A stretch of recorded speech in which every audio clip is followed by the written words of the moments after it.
qarz. Magazinlardan non qarzni olamiz, bilyapsizmi? Jamoatni tushunasizmi? Nonni qarzga va shu zamonda 21-asrda nonni qarzga yeydigan zamonmi? Qani ayting. To'g'rimi ayting? Sizdan qarz so'ramayapmiz. O'zingizni bering. O'zingiz ishlab topgan pulimizni bering. Nonni ham hech bo'lmasa shu zamonda qarzga oladimi? Odam. Ishga odamga uyat-ku.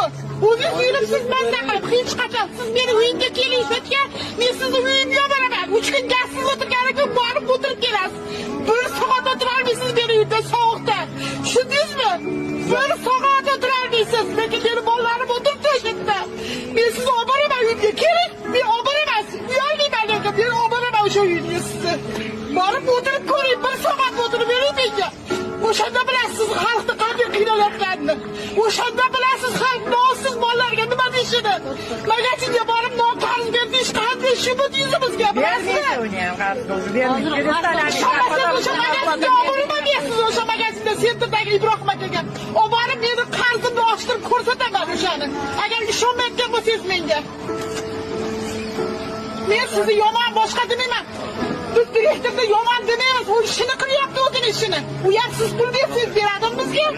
Direktordir shu. Ya bermasangiz u qatdan cho'ntagidan bersinmi u?